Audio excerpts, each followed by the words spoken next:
So hi guys, welcome to Gyan Yaar. दोस्तों आज हम जानेंगे रिफाम्पिसिन ड्रग के बारे में। रिफाम्पिसिन एंटीबायोटिक्स को समझाएंगे कि भाई ये कहाँ इस्तेमाल करते हैं, क्या इसका साइड इफेक्ट हो सकता है, क्या इसका यूज़ करने का तरीका होता है, क्या इसका मोड ऑफ एक्शन होता है, सब कुछ जानेंगे। इस वीडियो को देखते रहिए।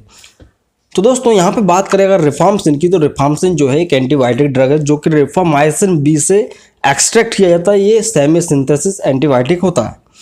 सो बेसिकली ये एंटीबायोटिक है, तो जाहिर सी बात है बैक्टीरियल इन्फेक्शन में यूज़ किया जाता है। तो कई तरह के बैक्टीरियल इन्फेक्शन होते हैं। तो पहले समझते हैं हम इसके यूजेस कि भाई रिफाम्पिसिन कहाँ कहाँ यूज़ करते हैं। देखो भाई, ट्यूबरक्लोसिस में सबसे बेस्ट यूज़ होता है इसका। ट्यूबरक्लोसिस, टीबी किसी को हो जाती है तो वहाँ पर दिया जाता है।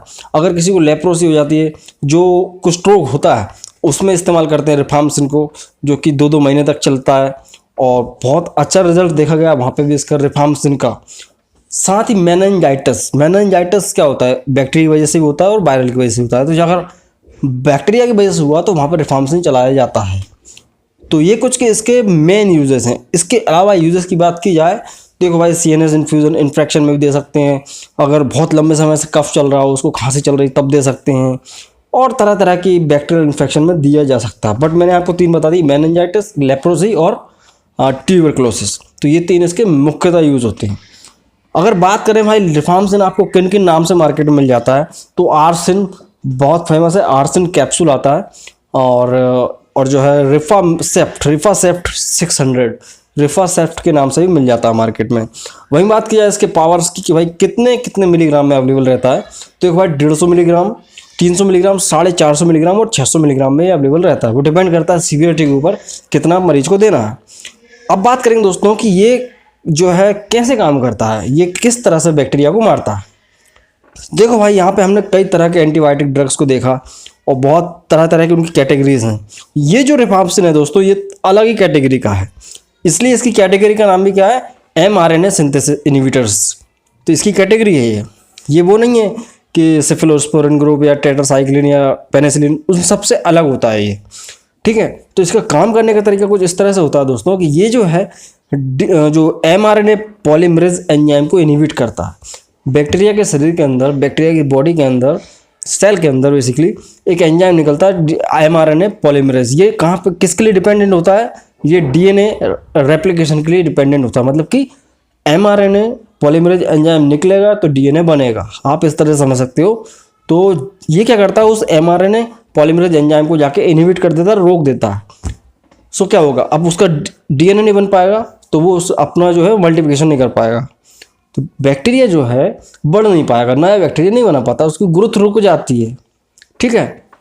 तो इस तरह से ही काम करता है कुछ। आप समझेंगे रिफाम्पिसिन ड्रग का कॉन्ट्राइंडिकेशंस क्या क्या हो सकता है। देखो भाई, डायबिटीज़ के पेशेंट को नहीं देते हैं। जब कभी भी अगर किसी को लेप्रोसी हो रही हो तो वहाँ पे देखना पड़ता है कि भाई उसको शुगर तो नहीं है पेशेंट को, क्योंकि इससे शुगर लेवल बढ़ जाता है, कई बार देखा गया, ठीक है। अल्कोहल अगर कोई व्यक्ति ने शराब वगैरह पी रखी है तो उसको बिल्कुल मना करते हैं, भाई आप बिल्कुल नहीं ले सकते, ठीक है। इसके कॉन्ट्राइंडिकेट कर जाएगा। लिवर की कोई समस्या है, पुरानी लिवर की कोई डिजीज़ है, तब नहीं देना रिफाम्पिसिन। अगर किसी को जॉइंटिस है, किसी को पी लिया है, तो नहीं देना है रिफाम्पिसिन। वहीं बात की जाए इसके कुछ साइड इफेक्ट्स की, तो देखो भाई साइड इफेक्ट्स इसके बहुत सारे हैं, बट जो मेन साइड इफेक्ट मैं आपको बता रहा हूँ वही ज़्यादातर देखने को मिले हैं।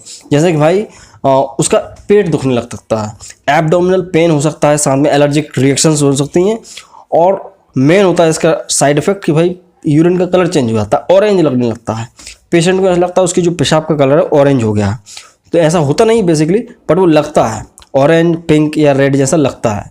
तो वो नॉर्मल रहता है, उसमें घबराने की जरूरत नहीं है, ये साइड इफेक्ट इसका होता ही है। अब बात करें कि भाई इसके ड्रग इंटरेक्शन की, भाई किन किन दवाइयों के साथ रिफाम्पिसिन को नहीं देना चाहिए। यहाँ पे मैं आपको बता दूं, कई लोग रिफाम्पिसिन को एंटीवायरल ड्रग समझते हैं, ठीक है। एंटीवायरल ड्रग समझते हैं, इसलिए वो गलती भी कर जाती हैं। तो एक ड्रग आता है एडिनाविर। एडिनाविर एक एंटीवायरल ड्रग है, तो कभी भी उसके साथ कॉम्बिनेशन में नहीं देना है रिफाम्पिसिन को। साथ में एज़ोपिक्लोन करके एक ड्रग आता है, उसके साथ भी नहीं देना है, ठीक है। और एटाजानाविर, उसके साथ भी नहीं देना है।